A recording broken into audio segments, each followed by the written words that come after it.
अगर हमारे पास कोई वीपी या सीओडी आर्टिकल आया है लेकिन उसकी अमाउंट हमें शो नहीं हो रही है, तो इससे पहले हम क्या करते थे, सब पोस्ट ऑफिस में उसका चार्ट अपलोड करते थे या डाटा एंट्री करते थे।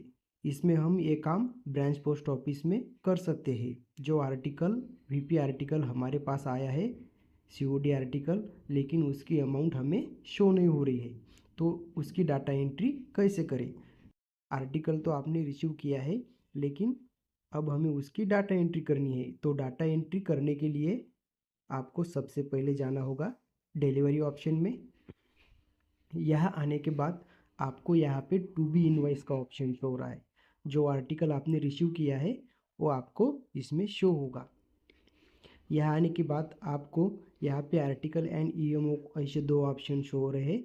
अगर आपका आर्टिकल है तो आपको आर्टिकल को सिलेक्ट करके आपको पेज पे क्लिक करना है। ये देख लीजिए, ये हमारे पास पहला ही आर्टिकल है। यहाँ पे पार्सल है, यहाँ पे टोटल वैल्यू में इसकी अमाउंट शो नहीं हो रही है। आप यहाँ पे व्यू करेंगे तो यहाँ पे total amount to be collected 0 आ रहा है। इसकी हम अब डाटा एंट्री करेंगे। सबसे पहले इस आर्टिकल को हमें सिलेक्ट करना होगा एंड एक्शन में आपको यहाँ पे जो एरो दिख रहा है उस वाले आप एरो पे आपको क्लिक करना है डाटा एंट्री करने के लिए। इसके बाद इस आर्टिकल की सारी डिटेल आपको यहाँ पे शो होगी। डिटेल चेंज करने के बाद आपको नेक्स्ट पे क्लिक करना है। उसके बाद एड्रेस की डिटेल दिखेगी। उसके बाद आपको यहाँ पे नेक्स्ट पे क्लिक करना है एंड आपको यहाँ पे सीओडी एंड सीओडी डिटेल ऐसे दो ऑप्शन शो होंगे। अगर आपका आर्टिकल वीपी या वीपीएल या सीओडीएमओ है तो आपको सीओडी डिटेल को सिलेक्ट करना है एंड आपको यहाँ पे उसकी अमाउंट एंटर करनी है। जितनी भी अमाउंट है आपको बॉक्स पे शो होगी, वो अमाउंट आप यहाँ पे डाल दीजिए। अमाउंट डालने के बाद यहाँ पे सीओडी डिटेल में आपको अमाउंट शो होगी जो आपने अमाउंट डाली है। उसके बाद उसका कमीशन, उसके बाद जीएसटी एंड उसकी टोटल वैल्यू आपको नीचे शो होगी।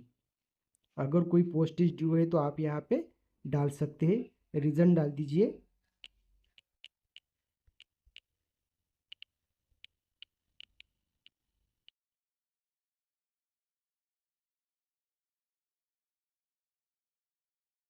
सारी डिटेल्स डालने के बाद आपको नीचे अपडेट का ऑप्शन शो होगा, उस पर अपडेट करना है। Do you want to update COD detail, जो वैल्यू डाली है वो शो हो रही है, इसको करना है कंफर्म। Data updated successfully.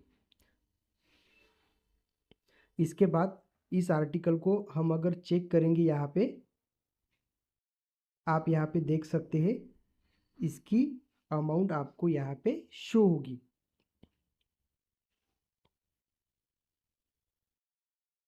तो फ्रेंड्स, इस तरह आप किसी भी आर्टिकल की सीओडी आर्टिकल या किसी भी आर्टिकल की डाटा एंट्री करनी है तो आप ब्रांच पोस्ट ऑफिस में उसकी डाटा एंट्री ऐसे कर सकते हैं।